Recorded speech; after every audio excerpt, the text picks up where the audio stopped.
Kejadian 3 ayat 16 sampai ayat 19 dan Pengkhotbah 2 ayat 18 sampai dengan ayat yang ke-23.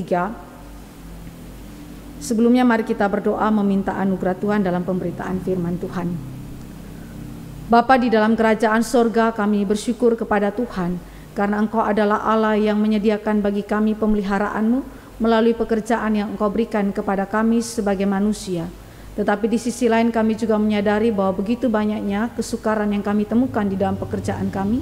Dan kami juga bersyukur karena di tengah-tengah keadaan demikian Engkau mengaruniakan kami firman untuk menuntun kehidupan kami, mengarahkan hati kami dalam pengambilan-pengambilan keputusan terkait dengan pekerjaan kami. Tuhan pimpin kami dan Tuhan arahkan kami lagi melalui firman pada sore hari ini. Terima kasih Bapa di sorga. Di dalam nama Yesus Kristus Tuhan kami berdoa dan menyerahkan pertemuan sore hari ini ke dalam tangan pengasihan Tuhan. Amin. Mari kita baca lebih dahulu Kejadian 3 ayat 16 sampai dengan ayat yang ke-19. Kita akan bacakan ayat-ayat ini secara bergantian. Saya baca ayat yang genap, ayat 16, Bapak Ibu sekalian ayat 17, kita bergantian sampai ayat yang ke-19. Kejadian 3 ayat 16 sampai ayat 19 kita mulai. Firman-Nya kepada perempuan itu, susah payahmu waktu mengandung akan kubuat sangat banyak, dengan kesakitan engkau akan melahirkan anakmu, namun engkau akan berahi kepada suamimu dan ia akan berkuasa atasmu.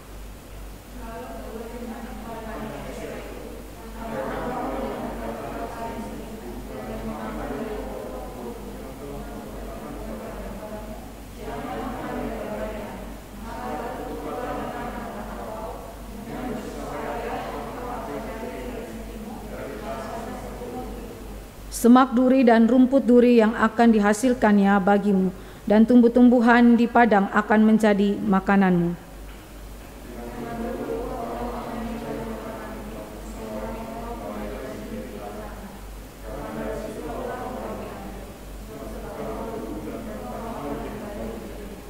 Mari kita baca kitab Pengkhotbah pasal yang kedua ayat 18 sampai dengan ayat yang ke-23 saja. Kita baca juga berganti-gantian, saya baca ayat 18, Bapak Ibu Saudara baca ayat 19 bergantian sampai ayat yang ke-23. Pengkhotbah pasal 2 ayat 18 sampai ayat yang ke-23.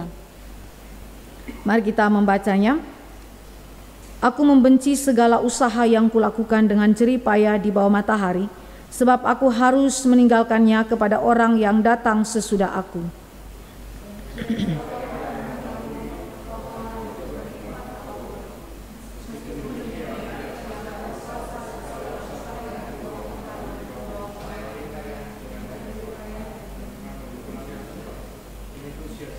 Dengan demikian aku mulai putus asa terhadap segala usaha yang kulakukan dengan jerih payah di bawah matahari.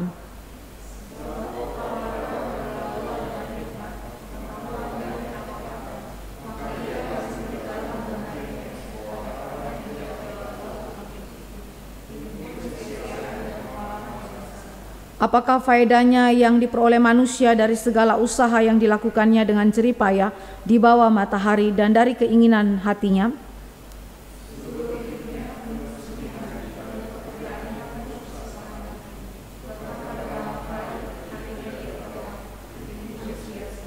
Demikian pembacaan firman Tuhan. Bapak Ibu yang dikasihi oleh Tuhan Yesus Kristus, ketika kita membaca dua teks Alkitab ini, saudara dan saya langsung berjumpa dengan fakta kehidupan daripada manusia dalam pekerjaan, yaitu kesulitan yang dibahas dengan sudut pandang yang berbeda di dalam Kejadian maupun Pengkhotbah, tetapi memiliki esensi yang sama.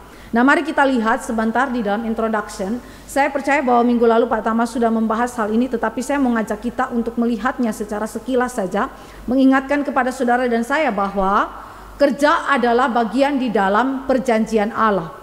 Adalah bagian dalam perjanjian Allah. Kalau kita lihat di dalam bagan yang saya berikan di dalam slide, saudara melihat di situ bahwa di dalam covenant of works itu terdiri daripada dua aspek. Aspek yang pertama adalah general aspek dan aspek yang kedua adalah vokal aspek.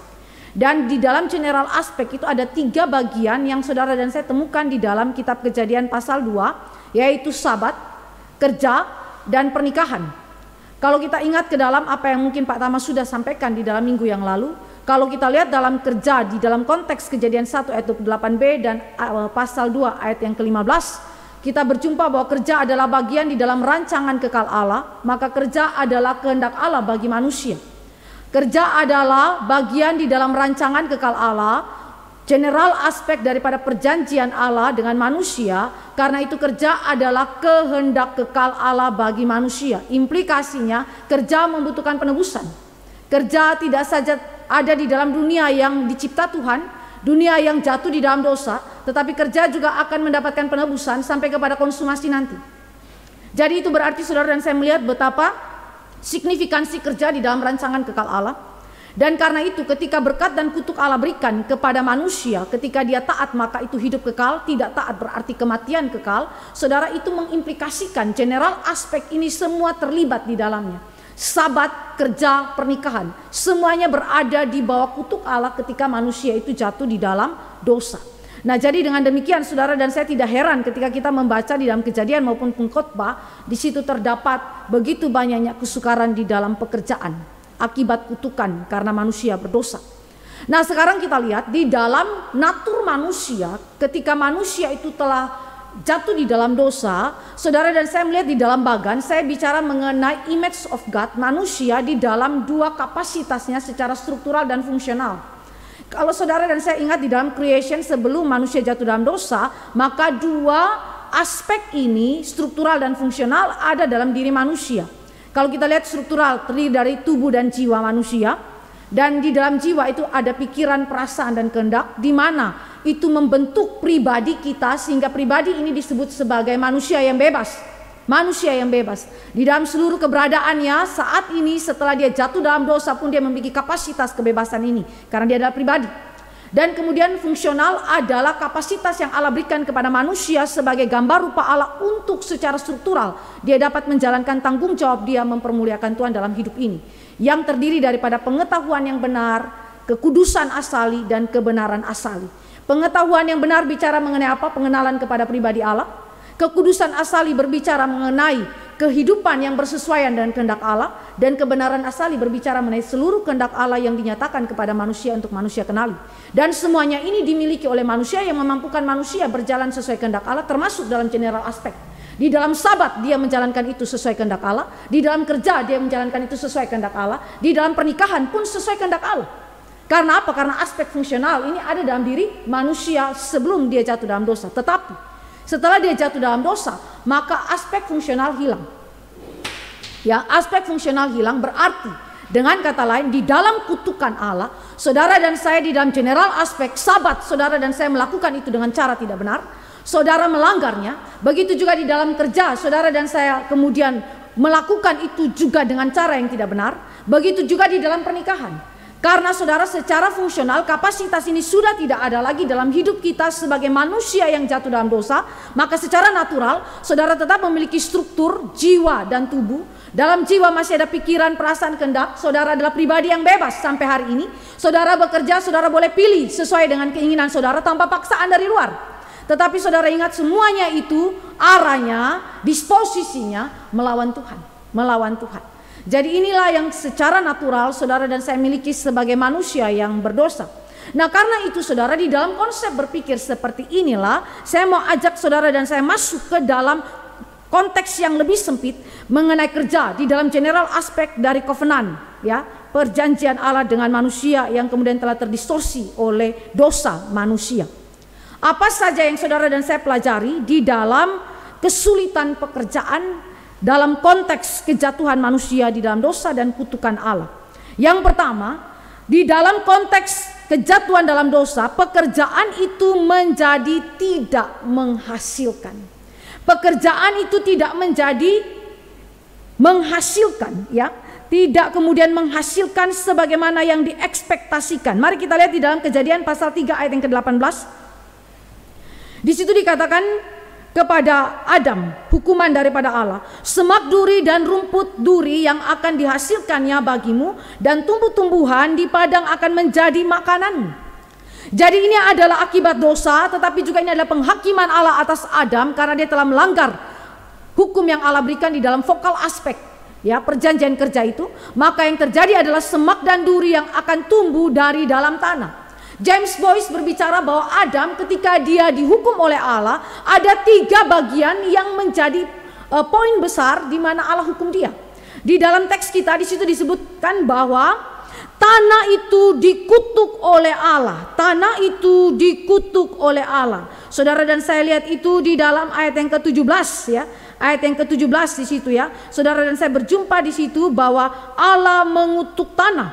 Ya, itu berarti saudara, tanah yang sebelumnya, sebelum kejatuhan, itu menghasilkan tumbuhan, menghasilkan sayur mayur, menghasilkan buah-buahan yang begitu amat melimpah yang saudara baca di dalam pasal 1. Itu Allah berikan dengan begitu limpahnya juga di Taman Eden bagi Adam dan Hawa. Stop untuk menghasilkan sebagaimana pada waktu dia diciptakan. Jadi pada waktu itu saudara dan saya, ketika Allah menghukum Adam, maka tanah berubah dari menghasilkan kelimpahan menjadi menghasilkan semak dan rumput duri. Berarti dia tidak akan memberikan hasil maksimal ya. Kedua, apa yang dikutuk oleh Allah kepada Adam? Bukan cuma tanah, tetapi Allah bicara kepada Adam, engkau akan bersusah payah mencari rezeki dari tanah seumur hidup. Bersusah payah seumur hidup. Ini bukan cuma satu kali terjadi dalam hidup Adam, ya lalu kemudian stop, tidak. Tetapi seumur hidup setelah dia jatuh dalam dosa dan seluruh generasi setelah itu, dia pasti bersusah payah. Jadi kalau saudara berjumpa dengan orang yang mengimpikan pekerjaan atau lokasi tempat pekerjaan yang tidak ada susah payahnya, itu semua omong kosong.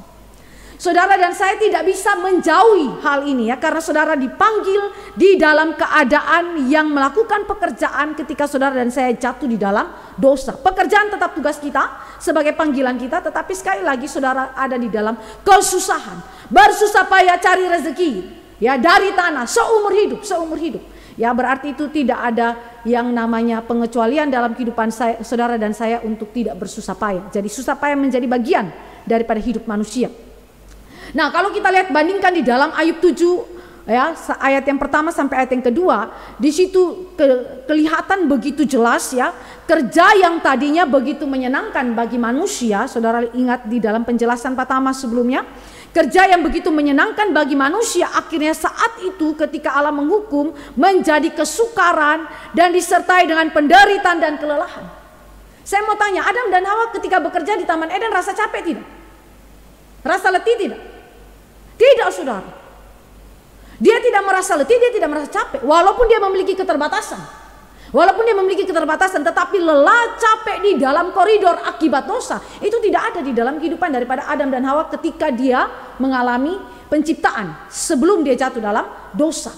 Jadi kelelahan, penderitaan, keletihan, ini semua adalah akibat dosa di mana tubuh kita lambat laun akan menuju sampai kepada debu, kembali menjadi debu. Ya. Yang dikatakan di dalam ayat selanjutnya, kematian bagi Adam dan Hawa dan seluruh generasi setelah itu, ini akan mengakhiri seluruh kehidupan daripada umat manusia. Termasuk pekerjaan yang dilakukan dengan kesusahan, dengan begitu luar biasanya jerih payah mereka lakukan, semuanya selesai di dalam kematian. Ya. Jadi kalau kita lihat hal ini, maka kesulitan itu menggambarkan kepada saudara dan saya tidak adanya pengharapan dari pihak manusia. Karena itu kita pengkhotbah memberikan sudut pandang bahwa di bawah matahari terjadilah kesulitan. Kesulitan itu beragam dan salah satu yang dibahas oleh pengkhotbah adalah kerja. Ya. Nah sekarang hal yang kedua yang kita bisa lihat di dalam dampak dosa terhadap pekerjaan, selain daripada 3 kutukan yang Allah berikan kepada Adam ini, saudara dan saya melihat bahwa segala pekerjaan dan upaya manusia itu akan selalu ditandai oleh rasa frustrasi, ya, kurangnya kepuasan.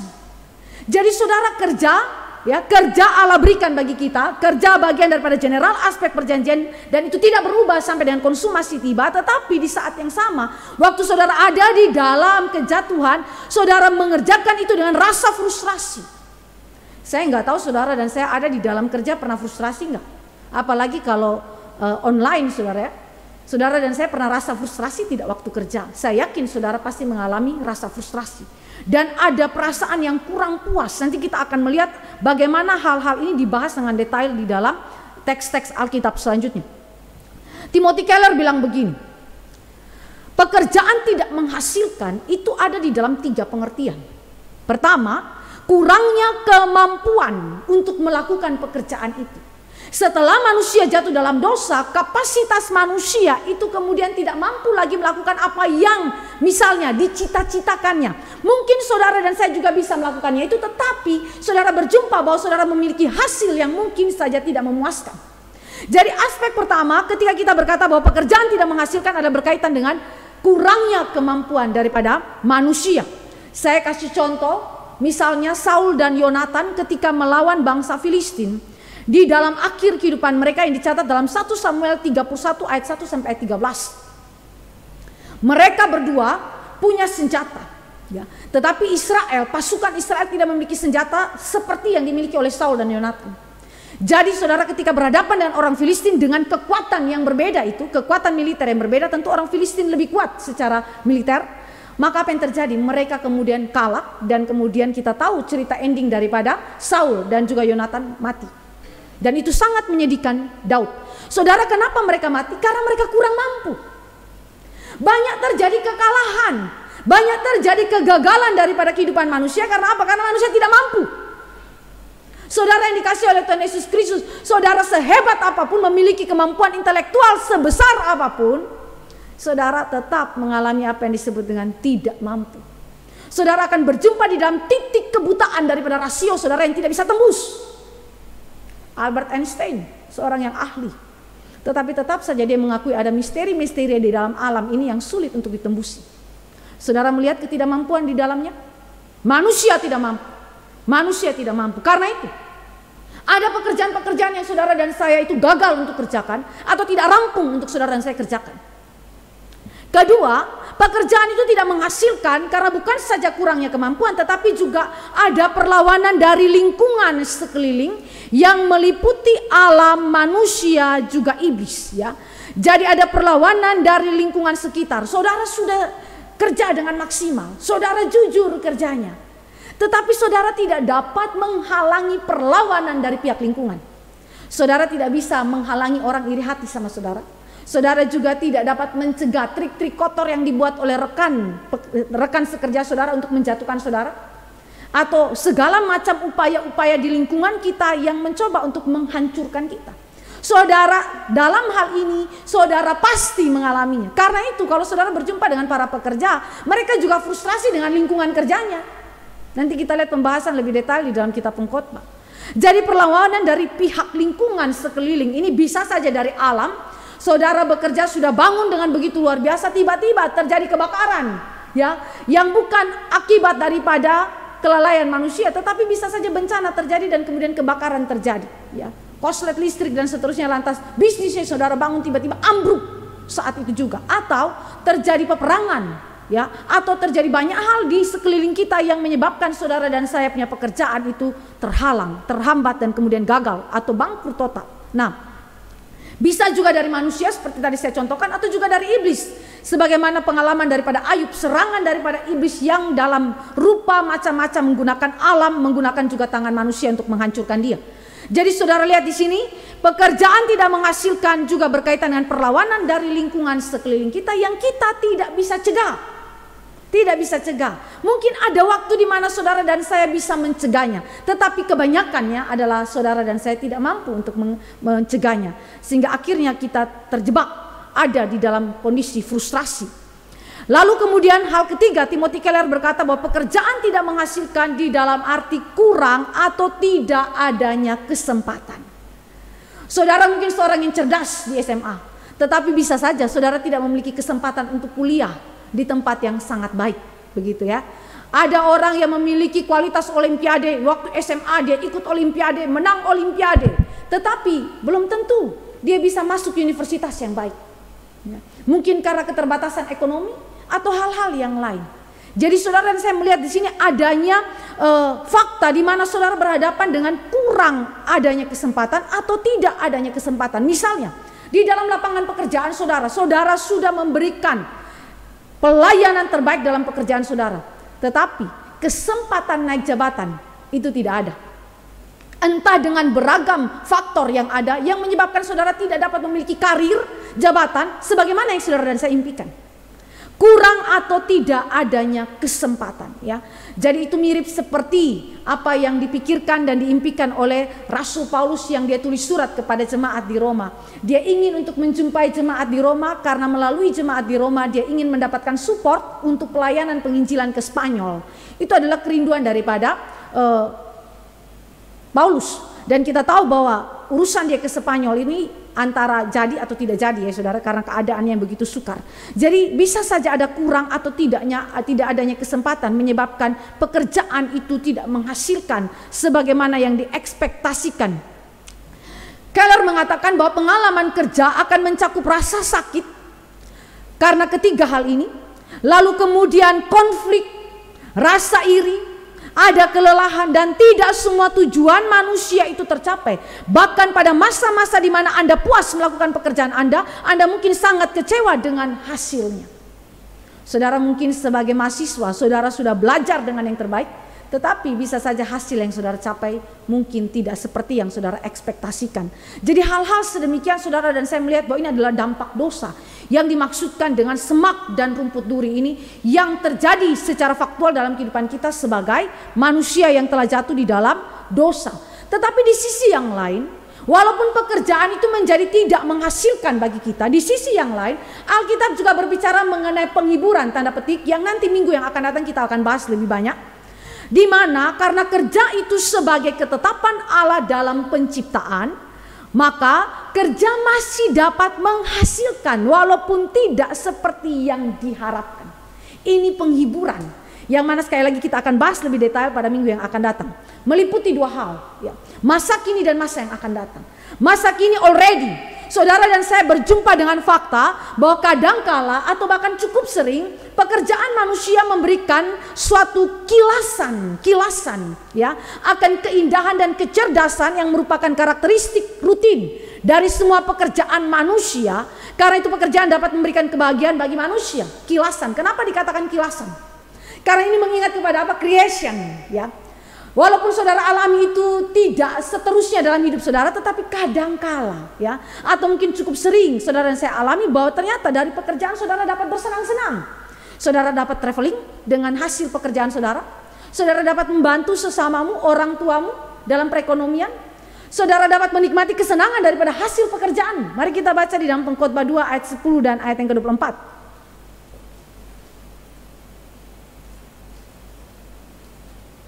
Pengkhotbah pasal 2 ayat 10 dan ayat yang ke-24.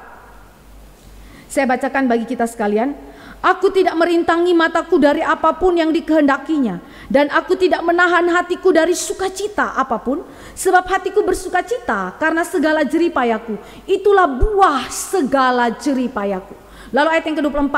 Tak ada yang lebih baik bagi manusia daripada makan dan minum dan bersenang-senang dalam jeripayanya. Aku menyadari bahwa ini pun dari tangan Allah. Jadi kalimat dari pengkhotbah mengindikasikan kepada saudara dan saya bahwa ada semacam penghiburan yang Allah berikan kepada umat manusia walaupun pekerjaan tidak menghasilkan seperti yang diharapkan, tetapi bersukacitalah karena Allah dapat memberikan kebahagiaan melalui hasil jeripaya saudara, ya. Yang kedua, di dalam penghiburan Allah memberikan masa yang akan datang. Kalau hari ini kadang-kadang saudara dan saya menikmati buah daripada hasil jeripaya kita, saudara bersukacita dengan hasil jeripaya kita, tetapi itu kadang-kadang, ya saudara, di waktu yang akan datang, not yet, ya. Ini adalah berbicara pada akhir zaman, di mana pekerjaan orang percaya yang masih diwarnai dengan frustrasi, kegagalan dan ketidakpuasan selama di dunia yang berdosa ini, dalam anugerah Allah akan diubahkan menjadi sukacita tanpa adanya dosa dan akibat dosa lagi di dalam langit dan bumi yang baru. Saudara bisa baca 1 Korintus 15 ayat 58 dan Wahyu 21 ayat 4. Karena itu Paulus berkata kepada jemaat Tuhan, jeripayamu tidak sia-sia. Walaupun engkau mengerjakan itu dengan penuh kesukaran, dengan frustrasi, dengan penderitaan, dengan kesulitan, tetapi jeripayamu tidak sia-sia di dalam Tuhan. Itu penghiburan bagi kita, sehingga saudara dan saya melihat Allah memberikan kepada saudara kebahagiaan, ya, di masa kini, walaupun itu kadang-kadang melalui pekerjaan kita, tetapi juga melalui waktu yang akan datang di akhir zaman secara sempurna. Dan di dalam already masa kini saudara dan saya melihat mengenai keindahan dan kecerdasan manusia. Dalam kerja, saudara dan saya akan selalu menampakkan hal ini. Ya, itu sebabnya disebut sebagai karakteristik rutin. Saudara dan saya pasti dalam kerja gunakan kecerdasan, bukan? Gunakan otak, bukan? Saudara tidak saja menggunakan otot, bukan? Tapi juga gunakan otak, bukan? Kalau orang cuma pakai otot, nggak pakai otak, susah ya. Orang yang pakai otot ya harus pakai otak juga, begitu. Dua-duanya jalan ya, otot dan otak, begitu ya. Jadi berarti dalam pekerjaan saudara dan saya melihat kombinasi kecerdasan dan juga kemampuan manusia di dalam seluruh pekerjaan dia yang ragam banyaknya itu ya. Jadi sekali lagi saudara dan saya melihat bahwa Allah menghibur kita walaupun ada fakta yang mana saudara dan saya berjumpa bahwa pekerjaan tidak menghasilkan seperti yang saudara dan saya ekspektasikan di dalam tiga hal tadi. Kurangnya kemampuan ya, lalu kemudian lingkungan yang melawan kita, dan yang ketiga kurang atau tidak adanya kesempatan bagi kita. Kedua, pekerjaan di dalam konteks kejatuhan manusia di dalam dosa itu adalah menjadi tanpa tujuan. Kalau saudara dan saya melihat di dalam tadi introduction, saudara dan saya berjumpa bahwa tujuan Allah memberikan pekerjaan bagi kita adalah untuk memuliakan Allah melalui menaklukkan alam ciptaan ini. Tetapi saudara, ketika manusia dikutuk Allah karena dia berdosa dan pekerjaannya pun dikutuk, maka yang terjadi pekerjaan itu menjadi tanpa tujuan. Dalam hal apa saudara dan saya melihat bahwa pekerjaan itu tanpa tujuan? Mari kita lihat. Pertama, di dalam Pengkhotbah 2 ayat 17 sampai ayat 20, dan kita bisa bandingkan kembali dalam Kejadian 3 ayat 17 sampai 19, kita berjumpa bahwa kerja tidak memberikan kepuasan sejati. Kerja tidak memberikan kepuasan sejati. Mari kita lihat di dalam ayat 17a, kitab Pengkhotbah. Oleh sebab itu, aku membenci hidup. Aku membenci hidup karena aku menganggap menyusahkan apa yang dilakukan di bawah matahari. Sebab segala sesuatu adalah kesia-siaan dan usaha menjaring angin. Ya. Saudara yang dikasih oleh Tuhan Yesus Kristus, mari kita lihat kata membenci hidup. Kata membenci di dalam bahasa Ibrani-nya ini mengacu kepada arti demikian. Menyatakan kesadaran akan hidup yang penuh dengan kerja keras dan kesulitan serta kekecewaan tanpa henti. Jadi pengkhotbah ketika dia melihat sudut pandang kerja di bawah matahari, ingat di bawah matahari dalam kefanaan ini, apa yang terjadi? Dia sadar bahwa hidup dia hanya penuh dengan kerja keras, kesulitan dan kekecewaan tanpa henti. Saudara yang dikasih oleh Tuhan Yesus Kristus, coba hitung dalam hidup saudara. Sejak saudara lahir sampai saudara berusia kesekian pada hari ini, apakah saudara dan saya tidak pernah mengalami kesulitan? Ataukah kekecewaan hidup? Apakah saudara betul-betul imun terhadap hal itu? Jawabnya tidak. Saudara dan saya berjumpa dengan kesadaran. Saudara dan saya ada di dalam jiwamu betul-betul sadar kalau saudara dan saya susah. Bahkan saudara, ada orang yang sampai dengan dia mati, dia tidak lepas daripada kerja keras dan kerja keras. Ya, terus menerus tanpa henti. Saudara yang dikasih oleh Tuhan Yesus Kristus, saudara pernah berjumpa dengan orang sedemikian? Saya banyak berjumpa dengan orang sedemikian. Sehingga kepahitan dan kekecewaan di dalam hidup mereka itu bertumpuk-tumpuk. Kenapa? Karena tidak ada kelegaan. Sepertinya tidak ada kelegaan yang Allah berikan kepada mereka. Karena apa? Karena tiap hari kerja keras terus. Dan sudut pandang mereka dari sudut pandang di bawah matahari saja. Kefanaan hidup saja. Sehingga apa yang terjadi? Hidup penuh kerja keras, kesulitan, kekecewaan tanpa henti. Ya, kepahitan. Karena itu dia berkata, aku membenci hidup. Aku membenci hidup. Saudara, ini bukan perkataan dari orang yang tidak berpengetahuan. Pengkhotbah saudara ini seorang yang berhikmat. Kalau saudara baca siapa penulis daripada kitab Pengkhotbah, saudara dan saya berjumpa bahwa ini orang yang sungguh-sungguh memiliki wawasan berpikir yang sangat luas. Bukan saja secara alkitabiah, tetapi wawasan berpikir di dalam wahyu umum pun begitu kuat. Jadi kalau saudara dan saya melihat hal ini, berarti bukan saja hidup dia. Dia kemudian melihat kepada kehidupan daripada manusia umumnya mengalami hal sedemikian. Orang yang paling berbahagia pun di dalam jiwa dia sadar. Dia mengalami kesukaran. Bahkan ada kekecewaan yang dia simpan di dalam lubuk hati dia. Kedua, saudara saya melihat mengapa pengkhotbah berkata bahwa aku membenci hidup. Ini menyatakan kondisi jiwa yang tidak puas dan tidak bahagia dalam hidup di bawah matahari. Saya tidak puas, saya tidak bahagia. Dia sudah sadar hidup penuh dengan kerja keras, kesulitan, kekecewaan tanpa henti, maka dia tidak puas. Dia tidak bahagia. Karena itu dia benci dengan kehidupan. Saudara pernah benci dengan kehidupan ini? Saudara, banyak di dalam Alkitab, tokoh Alkitab yang berkata bahwa dia benci untuk hidup karena frustrasi. Jadi dengan demikian saudara, Alkitab memberikan kepada saudara dan saya fakta di depan mata kita bahwa kita sebagai manusia yang telah jatuh dalam dosa, saudara bisa saja memiliki perspektif seperti apa yang dikatakan oleh pengkhotbah, benci kehidupan. Kedua, dia berkata dalam ayat 18, kembali kata benci diulangi. Ya. Jadi kalau kata ini diulangi lebih dari satu kali, berarti pengkhotbah memberikan penekanan tertentu kepada saudara. Dalam ayat yang ke-18a di situ dikatakan, aku membenci segala usaha yang kulakukan dengan jerih payah di bawah matahari, sebab aku harus meninggalkannya kepada orang yang datang sesudah aku. Kenapa dia benci? Saudara dan saya melihat di dalam ayat 18a memberikan penekanan yang berbeda dengan ayat 17a. Apa itu? Ini menyatakan kepuasan sementara terhadap kerja keras dan hasil kerja keras. Saudara mungkin pernah mengalami ini. Matthew Henry memberikan penggambaran kepuasan sementara terhadap kerja keras dan hasil kerja keras. Mari kita lihat ya.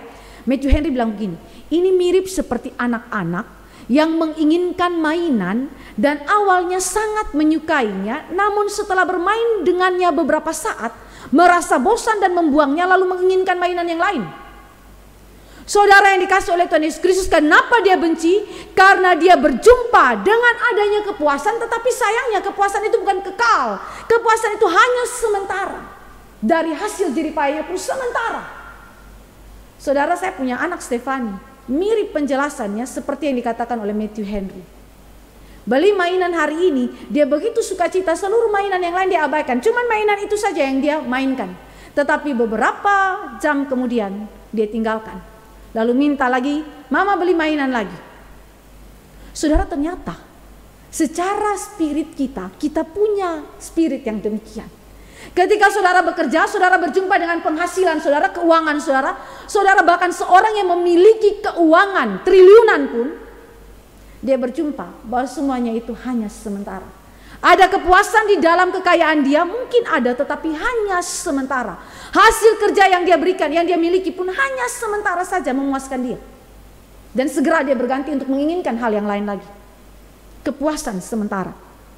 Maka karena itu si pengkhotbah berkata, aku membenci kehidupan ini. Dan kemudian di dalam kata membenci dalam ayat 18a ini juga berbicara mengenai menyatakan kejenuhan dan kekecewaan terhadap tempat yang ditetapkan Allah untuk bekerja di bawah matahari dan pekerjaan yang di dalamnya. Saudara, itu berarti pengkhotbah sedang berbicara mengenai apa? Dia tidak menerima tempat kerja yang ditetapkan Allah di bawah matahari. Dia begitu kecewa. Karena memang secara faktual saudara dan saya berjumpa bahwa tempat kerja kita tidak memuaskan, kan? Sebaik-baiknya bos saudara di dalam memperhatikan saudara, tetap saja ada celahnya. Ada hal-hal yang menjadi kesukaran bahkan dalam relasi-relasi personal saudara dengan rekan sekerja saudara misalnya. Saudara misalnya di dalam keadaan tertentu saudara tidak puas terhadap tempat kerja saudara, saudara segera berpindah kepada tempat kerja yang lain. Kenapa? Karena tempat kerja itu sangat tidak memuaskan. Entah itu dari segi keuangannya, dia tidak memberikan uang lembur yang sesuai misalnya, atau tidak memberikan hak-hak daripada hasil kerja yang seharusnya. Proyek-proyek yang diberikan mungkin saudara mendapatkan persentase yang kecil. Saudara yang dikasih oleh Tuhan Yesus Kristus, ada ketidakpuasan dengan tempat yang ditetapkan Allah untuk bekerja di bawah matahari. Itu berarti melingkupi tempat kerja apa saja. Tentu ini bukan di dalam aspek pelacuran saudara, tetapi tempat kerja yang dimana Allah itu dirikan, ya, di mana engkau dan saya terlibat di dalamnya, melayani Tuhan di dalamnya melalui pekerjaan kita. Saudara dan saya berjumpa bahkan di tengah-tengah pengadilan sekalipun, pengkhotbah berkata di situ pun ada ketidakadilan, maka tempat yang kemudian tidak memuaskan juga bagi pengkhotbah adalah pengadilan salah satunya. Jadi sekali lagi pengkhotbah begitu kecewa dengan tempat kerja. Saudara pernah kecewa dengan tempat kerja saudara? Dan ternyata itu adalah bagian daripada pekerjaan yang tidak memiliki tujuan. Saudara kecewa. Dan kemudian pekerjaan yang ada di dalamnya yang diserahkan kepada saudara mungkin saja itu tidak sesuai dengan keinginan saudara dan kapasitas saudara. Dan kemudian akhirnya saudara begitu kecewa atau sudah sesuai dengan kapasitas saudara, tapi sekali lagi apa yang diharapkan untuk merupakan buah jerih payah saudara tidak sesuai dengan yang saudara inginkan. Saudara yang dikasih oleh Tuhan Yesus Kristus, hal sedemikian pun dapat terjadi dalam kehidupan hamba Tuhan. Hamba Tuhan sekalipun tidak selamanya dia menginginkan tempat pelayanan sesuai dengan ekspektasinya. Ada hamba Tuhan yang ingin pelayanan di tempat yang lebih besar, tapi tiba-tiba Tuhan taruh dia melalui ketetapan STT untuk di tempat yang lebih kecil. Apa yang terjadi? Tidak bisa terima. Kalau tidak bisa terima terus gimana? Melayani dengan cara bagaimana? Malas-malasan melayani. Kenapa? Karena tidak siap dengan penempatan Tuhan. Satu kali teman-teman kami ini yang di I3 waktu kami S1, mereka punya ekspektasi untuk ditempatkan di Jakarta.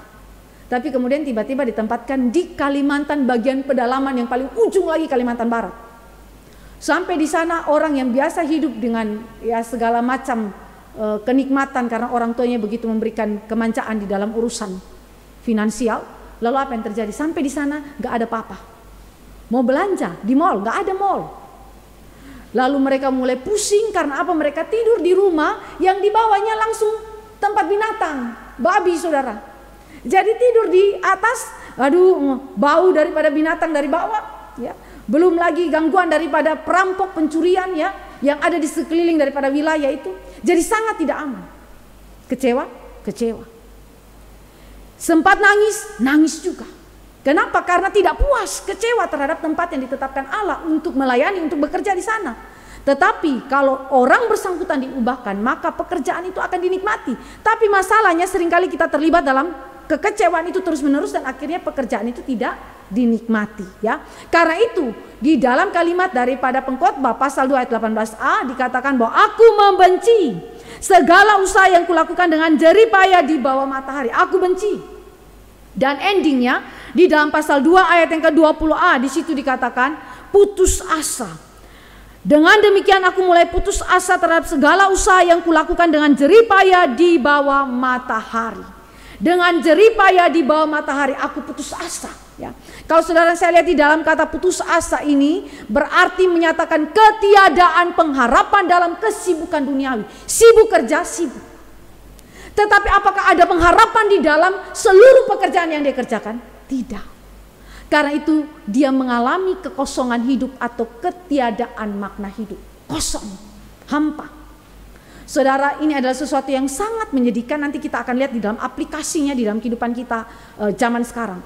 Saudara melihat bagaimana orang yang benci hidup, orang yang benci di dalam kondisi yang mana dia tidak puas terhadap kepuasan yang sementara. Ya, jadi kemudian ini sesuatu hal yang membuat dia akhirnya jenuh, dia kecewa dan dia putus asa.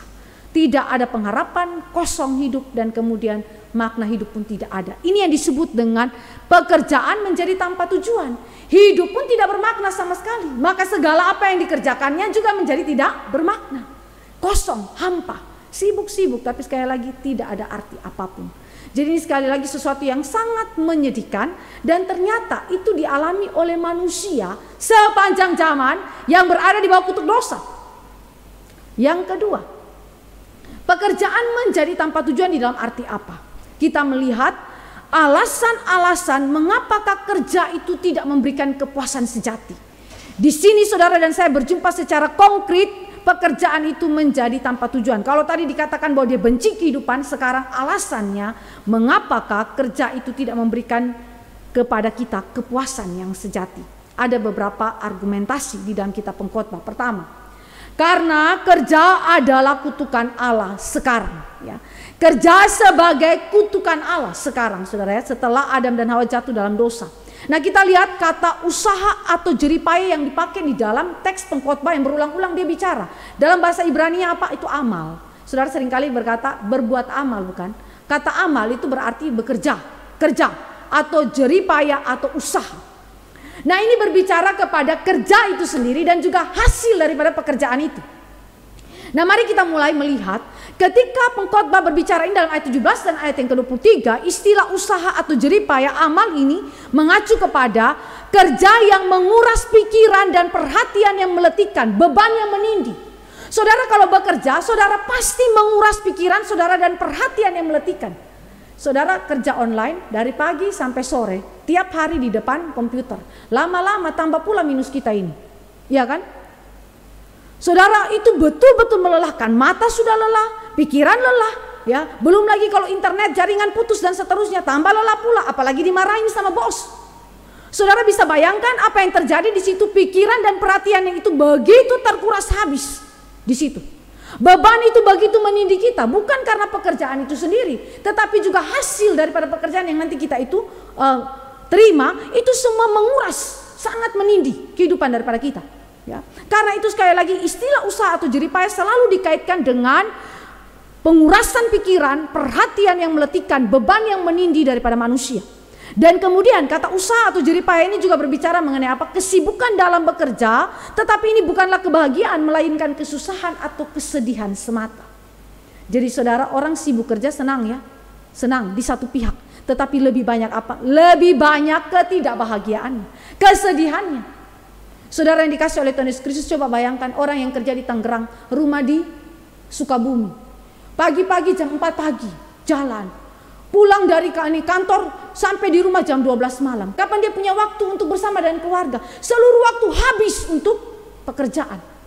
Saudara bisa bayangkan di mana letak kebahagiaannya? Bolak-balik cuma kerja itu saja.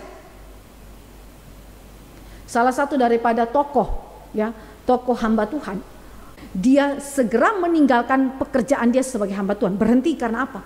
Karena dia rasa rutinitas kerja dalam pelayanan begitu menyita kehidupan dia. Saking menyitanya, dia tidak bahagia mengerjakan itu. Akhirnya ditinggalkan tugas tanggung jawab dia sebagai hamba Tuhan. Ini hamba Tuhan, belum lagi yang lain, saudara. Karena apa? Karena rutin. Dia tidak berbahagia mengerjakan semuanya itu. Penuh dengan kesedihan, penuh dengan kesusahan. Padahal dia seorang gembala yang melakukan tugasnya dengan bertanggung jawab. Tetapi pada akhirnya dia letakkan tanggung jawab itu. Dia tidak lagi berbagian di dalam tugasnya sebagai hamba Tuhan. Karena apa? Alasannya cuma satu, rutin. Rutinitas di dalam pelayanan tidak bahagia. Akhirnya ditinggalkan.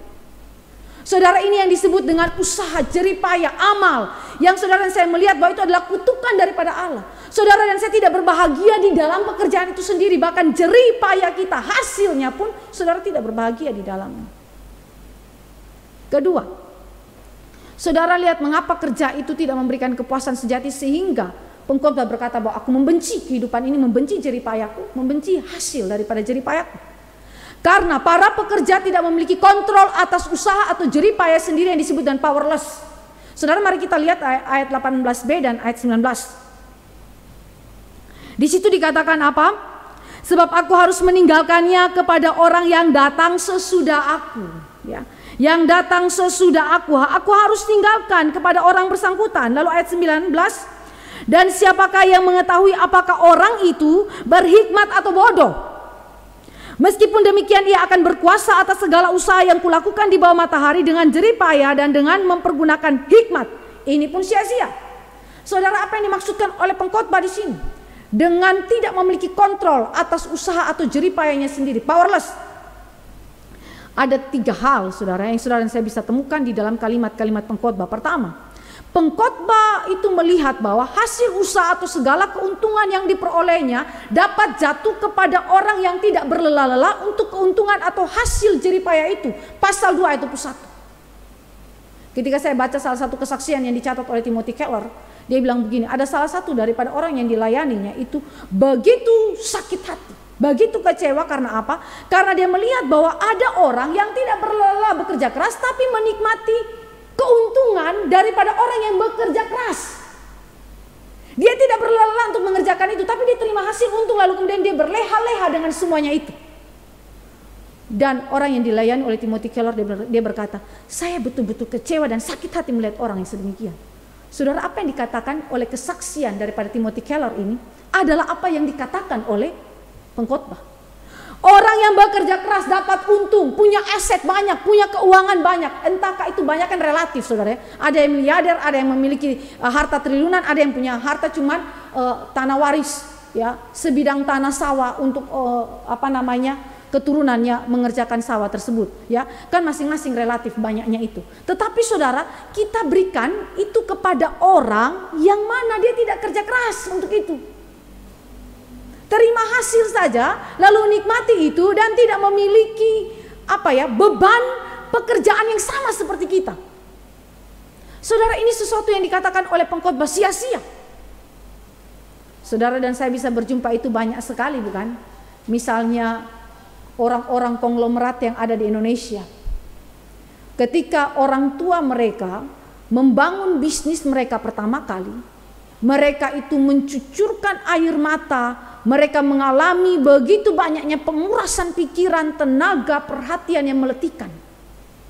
Tapi kemudian ketika itu diserahkan warisan itu kepada anak cucu mereka, mereka cuman menikmati keuntungan itu saja, tetapi mereka tidak pernah merasakan seperti keringat yang dibangun oleh perintis pertama. Susah payahnya seperti apa, mereka tidak pernah menikmati itu. Dan bagi pengkhotbah, ini sesuatu yang menunjukkan powerless daripada manusia. Manusia tidak memiliki kontrol terhadap warisan atau apa saja yang kemudian akan ditinggalkan kepada orang lain. Dia tidak memiliki kontrol terhadap semuanya itu, karena otomatis itu akan beralih kepada orang lain. Saudara kerja keras, tetapi nanti pada akhirnya tidak kemudian menjadi milik saudara sendiri, ya. Tetapi itu kemudian beralih kepada orang lain. Dan sekali lagi, ini sesuatu yang menunjukkan engkau tidak memegang kontrol terhadap usaha atau jeripaya saudara. Kalau saudara dan saya melihat anak muda hari ini, saudara dan saya mau temukan saudara powerless di dalam urusan mengontrol usaha atau jeripaya saudara. Saudara punya hasil keuangan, tiba-tiba saja saudara pakai lenyap begitu saja di dalam urusan apa? Saudara punya kartu kredit kah? Pembayaran kartu kredit kah? Atau saudara dan saya memiliki kenikmatan-kenikmatan di dalam bidang-bidang yang lain. Misalnya saudara punya kesukaan traveling, saudara punya kesukaan belanja dan seterusnya. Tiba-tiba uang bisa habis, uang habis begitu saja. Pengalihan dengan begitu cepat, ya. Pengalihan dengan begitu cepat. Saudara tidak kontrol, ya, seluruh usaha jeripaya saudara. Dan bagi pengkhotbah ini adalah sesuatu yang sia-sia. Tetapi saudara, yang paling unik pengkhotbah itu tekankan adalah orang yang tidak berlelah-lelah dan menikmati keuntungan atau hasil jeripaya kita. Dia tidak terima hal ini. Tetapi juga di sisi yang lain dia tidak bisa kontrol. Kedua, saudara dan saya berjumpa dengan pekerjaan yang menjadi tanpa tujuan. Ini terlihat di dalam ayat yang ke-19. Di mana ketika jeripaya kita, usaha bisnis kita itu, saudara dan saya harus berikan kepada orang lain. Tetapi saudara tidak tahu tentang cara pewaris selanjutnya dalam mengelola hasil jeripaya pendahulunya. Tidak tahu. Saudara, mungkin kalau saudara nggak punya harta waris, ya mungkin saudara tenang-tenang saja dengan hal ini. Tapi saudara, bagaimana kalau saudara punya harta waris, ya? Saudara dan saya mulai berpikir siapa yang mewarisi itu dan bagaimana cara dia mengelolanya. Pengkhotbah bilang apa? Apakah dia orang yang berhikmat ataukah orang yang bodoh yang mengelola itu? Kalau pewaris itu adalah seorang yang berhikmat, maka pendahulunya itu berbahagia. Karena anak ini atau pewaris ini mengelolanya dengan baik sesuai dengan kehendak Allah. Tetapi kalau jatuh ke tangan pewaris yang bodoh, Jerome bilang begini, jika diasumsikan penulis pengkhotbah adalah Salomo, walaupun bukan Salomo, saudara ingat ya, pengkhotbah ini bukan ditulis oleh Salomo, diasumsikan saja sebagai Salomo menurut pandangan daripada Jerome, maka orang bodoh yang menjadi pewaris daripada Salomo, yang menggunakan warisan peninggalan Salomo ini akan menyalahgunakan atau memboroskannya sesuai kedegilan hatinya. Saudara bayangkan, saudara sudah kerja keras setengah mati, lalu kemudian yang terjadi adalah anak saudara menghambur-hamburkan uang dengan semaunya dia dan tidak bertanggung jawab, memboroskan itu. Saudara, ini sesuatu kesia-siaan, sehingga kerja tidak memberikan kepuasan. Kerja itu juga sebenarnya tidak memiliki makna, ya. Saudara, ini ada sesuatu yang menunjukkan kepada saudara dan saya, kita hidup di dalam fakta hidup yang demikian. Dan sedih sekali karena kita ada di dalam keadaan yang demikian dan kita tidak bisa keluar daripadanya kecuali Tuhan menolong kita. Dan terakhir, saudara dan saya berjumpa dengan kalimat daripada pengkhotbah bahwa saudara dan saya berjumpa pekerjaan kita, usaha jeripaya kita itu kita tidak bisa kontrol karena kematian mengakhiri seluruh kerja keras kita. Seperti yang dikatakan oleh Kejadian, debu kembali menjadi debu. Saudara mau kaya sekaya apapun, saudara kalau dipanggil Tuhan mati pula saudara, saudara tidak genggam harta itu. Saudara juga tidak bisa menikmati hasil jeripaya saudara secara kekal, tidak bisa.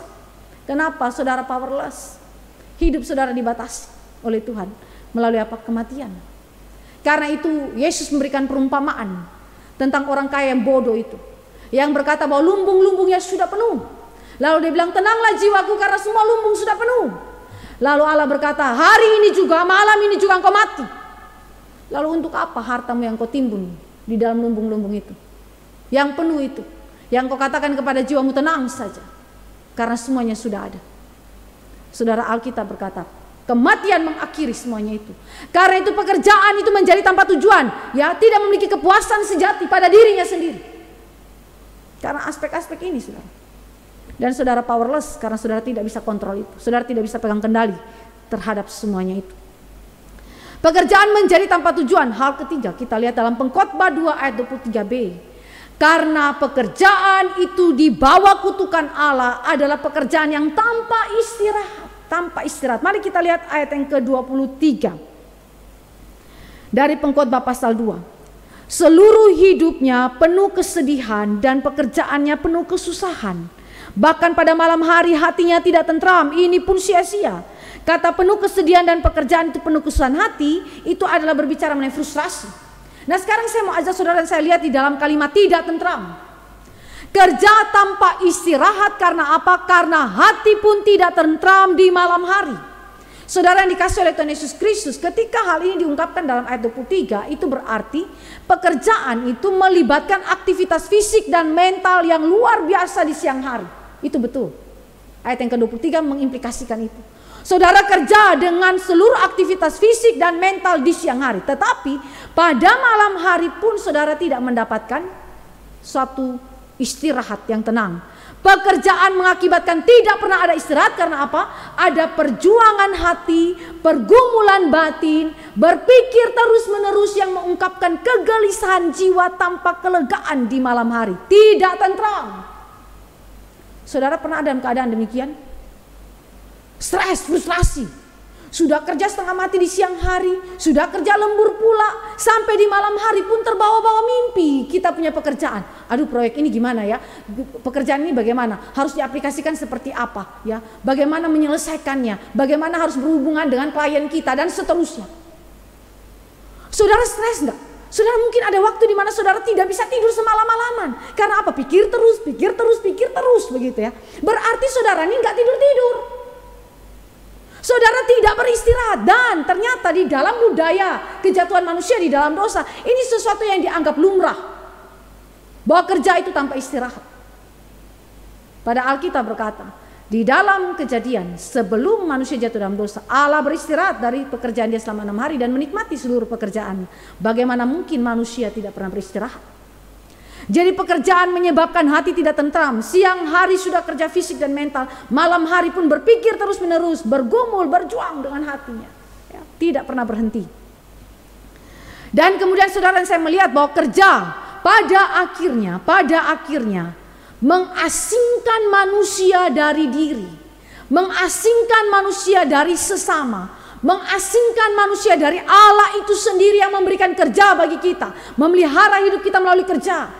Sehingga akhirnya menghapuskan sukacita kita di dalam hidup kita. Saudara bisa baca di dalam Pengkhotbah 4 ayat 8. Mari kita baca ayat ini. Pengkhotbah 4 ayat yang ke-8. Ada seorang sendirian. Ia tidak mempunyai anak laki-laki atau saudara laki-laki. Dan tidak henti-hentinya ia berlelah-lelah. Matanya pun tidak puas dengan kekayaan. Pertanyaan pengkhotbah. Untuk siapa aku berlelah dan menolak kesenangan? Ini pun kesia-siaan dan hal yang menyusahkan. Saudara ketika dia berkata ada seorang sendirian, ia tidak mempunyai anak laki-laki atau saudara laki-laki dan tidak henti-hentinya ia berlelah-lelah. Ini bukan hanya karena memang dia tidak punya anak, ya, atau karena memang dia juga tidak memiliki keluarga, bukan demikian. Tetapi ini berbicara mengenai terisolasi, tersendiri. Walaupun punya keluarga, punya anak istri, tetapi dia terasing karena pekerjaannya. Saudara pernah mengalami ini? Kerja online terus ya. Hari ini kan saudara dan saya kerja online walaupun ada yang kerja di office sekarang. Tetapi saudara kerja terus seperti yang tadi saya contohkan. Ada orang yang memang kerjanya di Tangerang, rumah di Sukabumi. Pagi berangkat pulang jam 12 malam. Saudara ini membuat diri saudara terasing. Dari dirimu sendiri saudara tidak punya kenikmatan, saudara tidak bersuka cita. Dari sesamamu, istrimu, suamimu, anak-anakmu sendiri, apalagi Allah. Saudara ini adalah sesuatu yang mengerikan. Dan uniknya Karl Marx, seorang ateis, adalah orang yang memiliki ketajaman di dalam penglihatan ini. Timothy Keller berkata bahwa Karl Marx adalah orang pertama yang berbicara tentang alienasi tenaga kerja pada masa kejayaan awal abad ke-19 di dunia industri Eropa. Apa kalimat daripada Karl Marx? Dia bilang begini, ribuan pekerja dijejalkan ke dalam pusat-pusat industri, bekerja 14 jam sehari dalam pekerjaan di pabrik yang melemahkan secara fisik dan mengerdilkan secara mental. Paling sedikit, pekerjaan adalah satu bentuk suram dari penyangkalan diri demi mempertahankan hidup secara fisik. Apa yang mereka pertahankan dengan tidak ada istirahat? Hidup. Tapi apakah benar hidup saudara dapat pertahankan dengan tanpa beristirahat di dalam kerja? Kami punya rekan di dalam I3 yang sekarang sudah meninggal dunia. Waktu dia masuk I3 tuh dia kurus, dia tinggi ya saudara, kurus tinggi, dan kemudian mata dia tuh cekung, ya, di bagian bawah kelopak matanya tuh kecekung. Lalu kami suka tanya, "Kak, kenapa Kak? Lembur nih kerja nih," begitu. "Oh, oke." Terus kemudian tidak lama setelah itu dia keluar daripada sekolah kita dan kemudian dia melanjutkan pekerjaannya. Dan sama halnya tidurnya itu di siang hari, malam itu dia kayak kelelawar, nggak tidur-tidur. Terus menerus keadaan itu terbalik. Ya. Jadi hidupnya itu menjadi hidup yang terbalik. Tidur di siang hari itu pun cuma beberapa jam saja, dan sepanjang malam sampai dengan pagi hingga siang, di mana sebelum dia itu tidur siang, saudara, itu dia tidak pernah tidur, tidak pernah istirahat. Dan kami berjumpa dengan berita bahwa dia sudah meninggal dunia. Sudah meninggal dunia. Nah, saudara yang dikasih oleh Tuhan Yesus Kristus, kasihan ya. Seorang ateis seperti Karl Marx memiliki ketajaman berpikir demikian, tetapi saudara dan saya melihat bahwa budaya hari ini, bahkan seorang Kristen sekalipun, saudara bisa hidup dengan cara hidup yang demikian. Dan ini adalah kehidupan yang merupakan tanpa tujuan, tanpa makna, kekosongan hidup sebenarnya. Mari kita lihat contoh. Saudara pernah lihat berita ini bukan? Saya ambil dari BBC, saudara. Jadi BBC ini berbicara mengenai fenomena karosi yang ada di Jepang. Saudara mungkin sudah tahu ini ya, istilah karosi yang berbicara mengenai kasus kematian akibat terlalu banyaknya bekerja. Ya. Jadi kerja tanpa cuti sampai mati. Saudara, ada seorang ibu yang dimuat ya di BBC, saudara. Mikio Nishigaki ya. Dia punya anak laki-laki, anak sematawayang ya, yang kemudian setelah dia itu lulus dan dia masuk ke dalam pekerjaan sebagai karyawan perusahaan ya, perusahaan yang betul-betul terkemuka ya saudara ya. Ini adalah sebuah perusahaan yang besar di Jepang ya. Setelah dia lulus kuliah dia kemudian masuk ke sana dan dia bekerja 37 jam bekerja. Saudara, mana ada manusia kerja 37 jam, saudara ya. Ini adalah sesuatu yang sangat-sangat membuat manusia itu begitu lelah. Lalu suatu waktu dia pulang ke rumah orang tuanya untuk mengikuti pemakaman daripada salah satu kerabatnya, kerabat orang tuanya.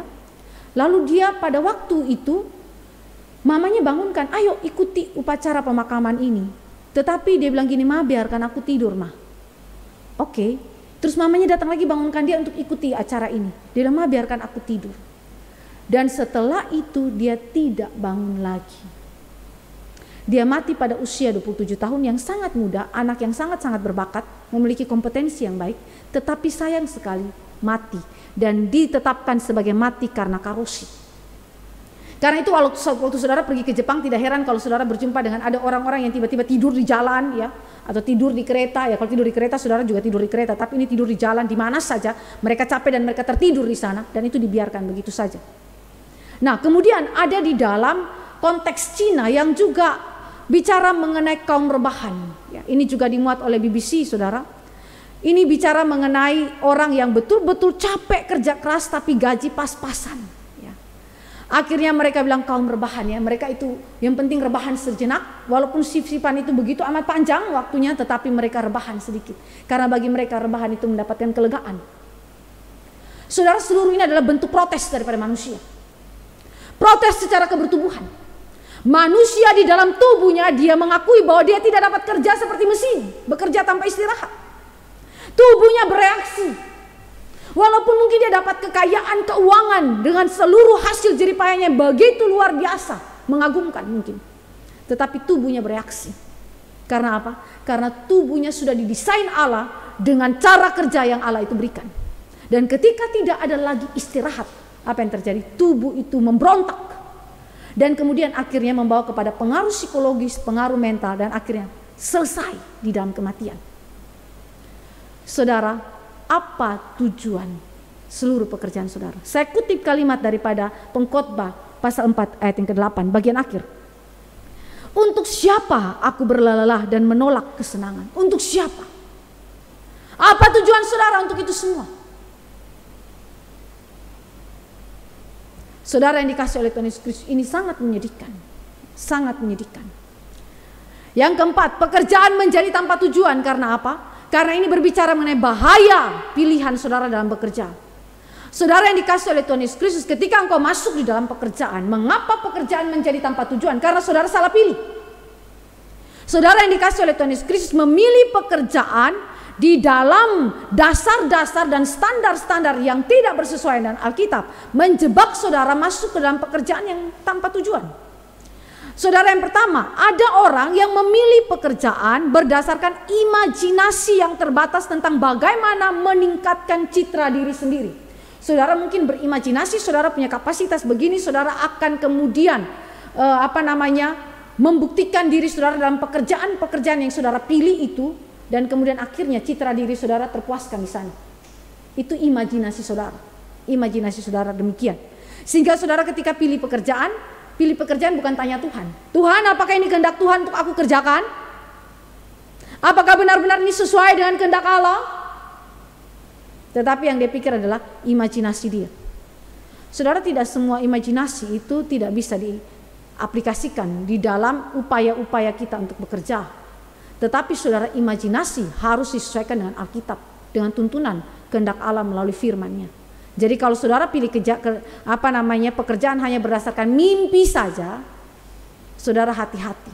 Karena bisa saja saudara terjebak di dalam pekerjaan yang tanpa tujuan. Kedua, saudara pilih pekerjaan berdasarkan standar relatif di mana karir adalah penanda identitas kita. Ya, Timothy Keller bilang begini, hanya ada tiga jenis pekerjaan yang berstatus tinggi, tanda petik. Ya. Yang pertama, saudara pilih pekerjaan karena bayarannya tinggi. Yang kedua, saudara pilih pekerjaan karena secara langsung itu memenuhi kebutuhan masyarakat. Ketiga, itu memiliki faktor keren. Dan kata keren ini definisinya beda-beda. Saudara misalnya tidak usah pekerjaan, pilih jurusan di dalam perkuliahan, fakultas mana pun kadang-kadang itu masalah keren. Karena apa? Karena diminati oleh banyak orang. Maka saudara masuk ke sana. Ya, atau itu banyak dicari di dalam kebutuhan-kebutuhan masyarakat hari ini, ya. Itu menjadi pekerjaan yang sangat dicari dan dibutuhkan. Maka saudara ingin untuk memiliki pekerjaan itu. Saudara yang dikasih oleh Tuhan Yesus Kristus, sekali lagi pemilihan pekerjaan tidak saja didasarkan di dalam aspek-aspek ini. Saudara dan saya kalau ada waktu kita akan membahas bagaimana saudara pilih pekerjaan yang baik. Tetapi jika saudara memilih hanya kepada hal-hal ini saja, maka saudara membawa diri saudara masuk ke dalam situasi tanpa tujuan, tanpa makna, kekosongan hidup. Dan sayang sekali karena saudara menghabiskan begitu banyak waktu untuk perkara yang sia-sia dalam hidup saudara. Mengapakah pekerjaan itu menjadi sebuah kesulitan dalam kehidupan kita?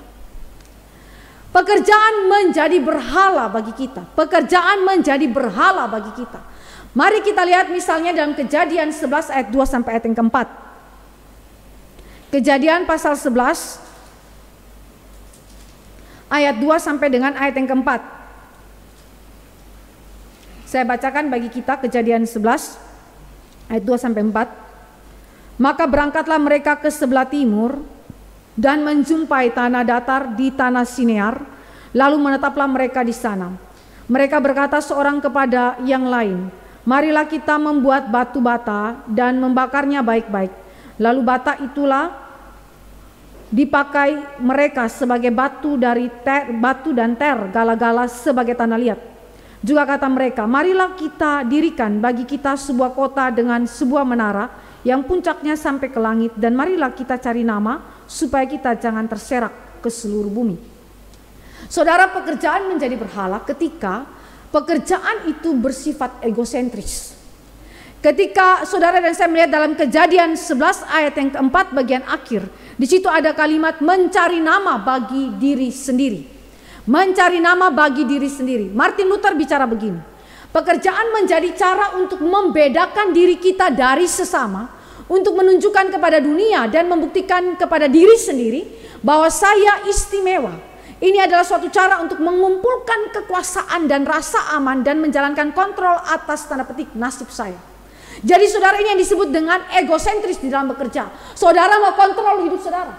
Saudara mau atur hidup saudara dengan pekerjaan saudara. Dengan cara apa? Menumpuk kekuasaan, rasa aman melalui pekerjaan saudara. Saudara, saya mau tanya. Saudara, rasa aman saudara makin terbangun ketika saudara itu memiliki keuangan yang begitu pas-pasan, ataukah rasa aman saudara itu makin terbangun ketika saudara memiliki keuangan yang makin meningkat dan menumpuk di dalam bank account saudara? Saudara, saya yakin saudara akan merasa aman di dalam penumpukan keuangan dalam bank account. Ya tidak? Ini manusiawi. Karena apa? Semua manusia berdosa akan menemukan rasa aman dia demikian. Tapi bagaimana kalau saudara minus keuangan saudara? Saudara miskin. Saudara masih punya rasa aman? Saudara masih berkata kepada diri saudara memiliki signifikansi dalam masyarakat atau dalam paling tidak keluarga saudara? Suatu kali saya berjumpa dengan seorang hamba Tuhan, saya dan Pak Tama, ketika kami dikunjungi oleh hamba Tuhan bersangkutan. Dia seorang anak dari wilayah Timor NTT, kebetulan satu daerah sama saya, dan kemudian dia merantau ke Jawa Tengah untuk sekolah, kuliah dan seterusnya. Tetapi begitu lama tahun, sudah habis lulus pun dia tidak kembali ke keluarganya. Terus kami tanya, kenapa tidak pulang? Paling tidak liburan lihat orang tua begitu. Dia bilang, aduh, saya belum jadi. Istilah belum jadi saudara, itu adalah istilah yang seringkali dikejar oleh kita, iya tidak? Kalau saudara belum jadi di mata keluarga saudara, saudara sulit untuk melihat diri saudara signifikan. Karena itu kalimat daripada hamba Tuhan ini adalah sebuah pengakuan yang jujur. Dia berkata bahwa saya belum jadi saya tidak pulang. Jadi begitu lama tahunnya tidak pulang karena urusan ini. Tetapi setelah dia punya keuangan yang cukup dengan pekerjaan pelayanan yang lebih settle, dia pulang ke rumah dan merasa diri lebih signifikan. Saudara mulai melihat apa yang terjadi di sini? Degradasi. Nilai kerja kita, motivasi saudara dalam bekerja, bahkan seorang hamba Tuhan. Dan setiap kita tidak imun terhadap dosa-dosa sedemikian. Saudara dan saya mungkin saja masuk ke dalam situasi yang sedemikian. Signifikansi diri kita, bahkan pembuktian kepada diri kita sendiri bahwa saya adalah orang yang memiliki kekuasaan di dalam bidang tertentu, memiliki rasa aman tertentu, memiliki kontrol terhadap nasib saya, bahkan keluarga saya dan seterusnya. Kalau saudara tidak punya rasa aman, kekuasaan di dalam hal ini, saudara sekali lagi signifikansi terhadap diri saudara, ya, untuk dirimu sendiri sulit. Karena itu orang sering minder. Pengakuan terhadap diri itu agak sulit. Karena apa? Minder saudara, atau sombong. Ya, dua hal ini sama-sama egosentris. Jadi saudara, ini adalah sesuatu yang sangat-sangat mengenaskan. Karena apa? Saudara dan saya ada di dalam situasi yang mungkin saja ada pencobaan-pencobaan, godaan-godaan sedemikian sehingga kita menjadikan kerja itu sebagai berhala kita. Nah saudara, ketika kita melihat di dalam Kejadian 11 ayat 2 sampai 4, ini berbicara mengenai motivasi bekerja, motivasi bekerja. Jadi Allah menilai pekerjaan bukan saja di dalam fisik, ya, kerja itu, aktivitas kerja itu saja, tetapi motif saudara di dalam bekerja seperti apa. Dan pekerjaan menjadi berhala ketika pekerjaan itu dipergunakan semaksimal mungkin untuk kekuasaan, untuk kemuliaan dan otonomi manusia. Seperti yang dilakukan di dalam Kejadian 11 ayat 2 sampai 4. Mereka memiliki keahlian, mereka menemukan teknik pembuatan batu bata.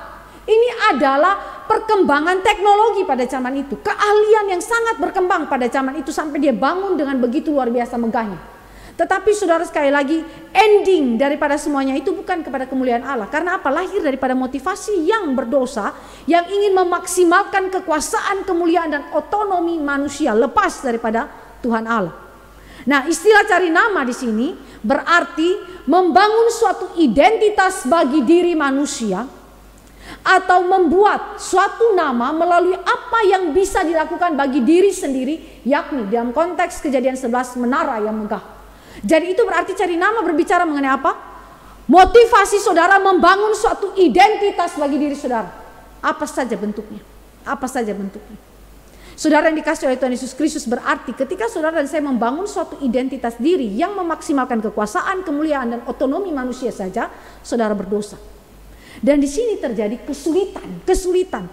Karena itu apa yang dikatakan di sini, saudara dan saya menemukan di dalam poin yang kedua adalah segala upaya-upaya demikian itu berakar pada kesombongan yang kompetitif. Saudara dan saya yang berjuang untuk membangun identitas diri saudara dengan memaksimalkan kekuasaan, kemuliaan, dan otonomi pasti tidak bisa terhindar daripada kesombongan yang kompetitif. Bahwa persaingan yang sehat itu dengan mengakui masing-masing punya keunggulan itu no problema, gak ada masalah. Tapi persoalannya adalah kesombongan yang kompetitif ini adalah kesukaan untuk saudara dan saya mengunggulkan diri. Saudara dan saya kemudian mulai bersaing satu terhadap yang lain terkait dengan kepentingan diri kita. Dan akhirnya terjadilah perpecahan, perselisihan di dalam kehidupan kita. Entah itu bergereja, bekerja, dan lain-lain. Jadi saudara yang dikasihi oleh Tuhan Yesus Kristus, ini sesuatu yang menyedihkan. Saudara bekerja, saudara dan saya tidak lepas daripada pengaruh dosa ini. Ataupun saudara dan saya tidak lepas daripada godaan-godaan yang sedemikian. Saudara ada mungkin di dalam situasi yang sombong, kompetitif. Saudara mungkin pernah punya konteks pengalaman hidup di mana saudara mungkin saudara bersaudara, lalu dari antara 3 sampai 4 saudara itu ada satu orang yang mungkin Tuhan kasih kapasitas bekerja dengan bagus, hasil pekerjaannya juga bagus, sehingga dari 3 sampai 4 orang saudara itu dia yang paling dominan. Lalu kemudian yang terjadi adalah dia mulai menunjukkan kekuasaannya, kendalinya kepada saudara-saudaranya, tapi kendali ini dilakukan demi bagi kepentingannya sendiri. Termasuk dia mengendalikan orang tuanya tunduk kepada otoritas dia. Sekali lagi ini berbicara mengenai kekuasaan, kemuliaan, dan otonomi manusia. Saudara pernah berjumpa dengan orang begini? Sombongnya minta ampun. Bicara sama orang tua sudah tidak lagi hormat kepada orang tua. Karena apa? Dia punya kekuasaan, dia punya segala kemuliaan yang dicari oleh manusia. Saudara ingat Lazarus dengan orang kaya yang bodoh itu? Dengan jubah ungunya, dengan makanan yang begitu mewahnya. Tinggal di dalam rumah yang gerbangnya begitu tinggi seperti istana. Saudara, apa yang terjadi di situ? Kesombongan begitu menguasainya. Sampai dia untuk memberikan makan kepada seorang pengemis Lazarus, itu bukan dia kasih dengan baik-baik, dia lempar. Karena apa? Karena ada kesombongan. Ada kekuasaan di sana, ada otonomi manusia di sana yang merupakan sumber daripada keakuan hidup kita. Saudara pernah berjumpa dengan orang begini dalam keluarga saudara? Atau mungkin diri Anda sendiri? Kita semua berpotensi demikian. Saudara tidak bisa menghakimi orang lain saja, tapi penghakiman itu pertama kali harus ditujukan kepada diri kita. Karena kita berpotensi demikian. Saudara, ini adalah sesuatu yang sangat mengerikan. Karena saudara dan saya membangun identitas itu, membuat suatu nama bagi kita melalui pekerjaan-pekerjaan kita yang berakar kepada kesombongan yang kompetitif ini. Dan saudara dan saya melihat bahwa kesombongan ini, C.S. Lewis mengatakan, kesombongan seperti ini menghasilkan keserakahan yang selalu ingin memiliki lebih banyak dari orang lain. Terus, tidak pernah puas. Seperti di dalam Pengkhotbah 4 ayat 8 tadi. Sudah bekerja lelah-lelah pun, matanya pun tidak puas dengan kekayaan. Sudah kaya, tapi nggak puas-puas. Kerja terus. Karena apa? Ingin lebih.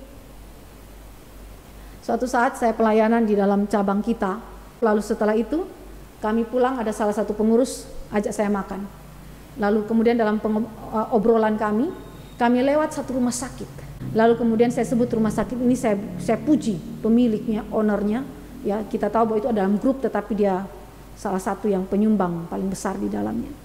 Lalu saya sebut nama orang ini, saya bilang, wah hebatnya dia bisa kelola universitas, kelola rumah sakit, kelola mall, wah dia punya banyak hal. Lalu si pengurus ini jawab, bagi saya dia bukan hebat Bu Grace, tapi dia serakah. Langsung saya kaget, kenapa tuh Bu? Lalu dia mulai jelaskan, karena orang-orang ini adalah bekerja dan kemudian melihat segala situasi itu, jadi dia bukan bicara tanpa fakta. Lalu kemudian dia bilang, ini orang serakah.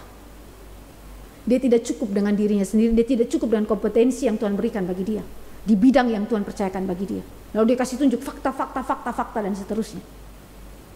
Lalu saya bilang, jadi menurut Ibu ini orang yang betul-betul tidak puas dengan kekayaan yang dimiliki. Betul, Bu.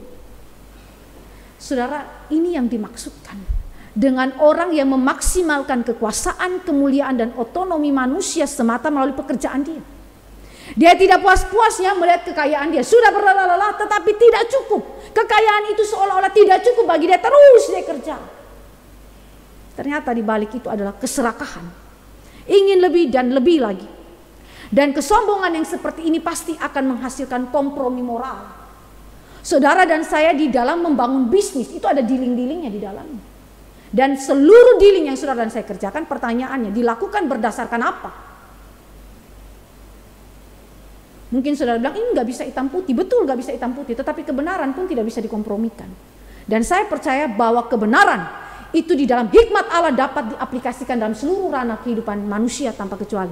Karena apa? Kristus sang kebenaran. Waktu dia datang ke dalam dunia ini bekerja dan melayani, dia sudah membuktikan dalam seluruh ranah kehidupan Kristus. Dalam kebejatan manusia yang paling maksimal terhadap Kristus, kebenaran dapat diterapkan. Sehingga seharusnya manusia yang telah ditebus Kristus tidak kompromi dalam moral. Ya, tidak kompromi terhadap dosa. Tetapi saudara yang dikasihi Tuhan Yesus Kristus, itulah fakta kejatuhan kita di dalam dosa. Saudara dan saya akan kemudian ada di dalam situasi demikian, berhadapan dengan situasi demikian. Dan saudara tidak bisa tidak.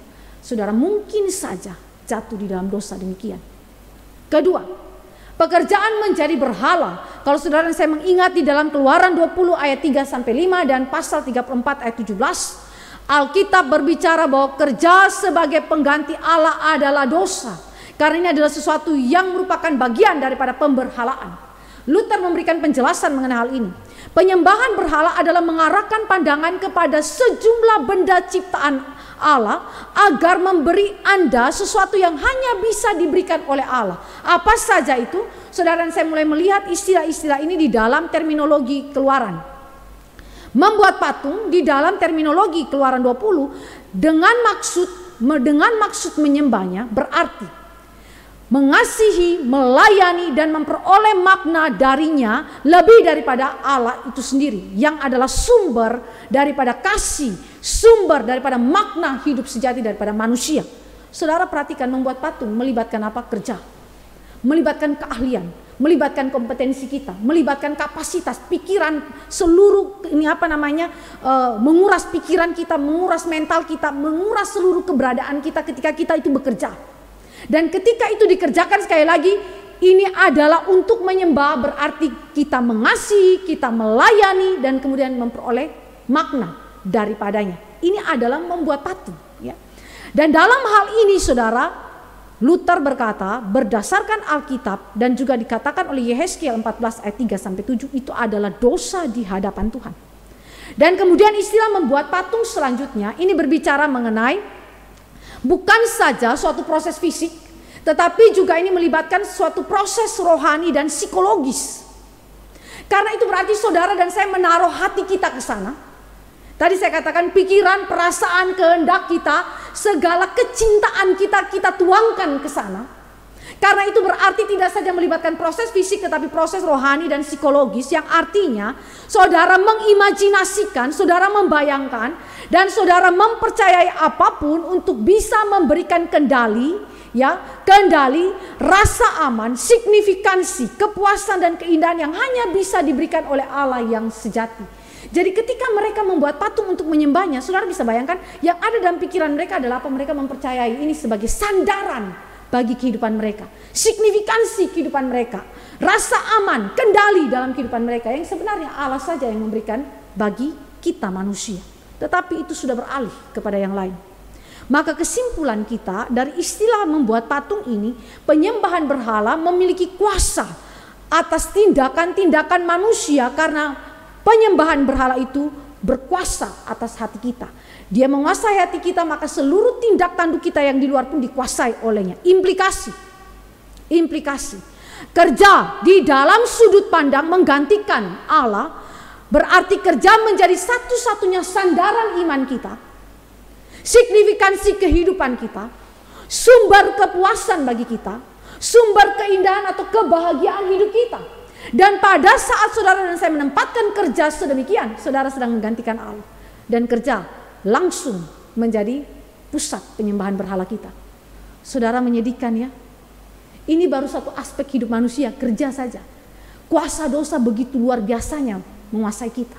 Sampai pengaruh-pengaruhnya begitu luar biasa, membuat kita sukar sekali bekerja. Dan akhirnya hidup kita dalam kerja dikatakan oleh pengkhotbah sia-sia. Saudara tahu kata sia-sia dari akar kata apa? Hebel.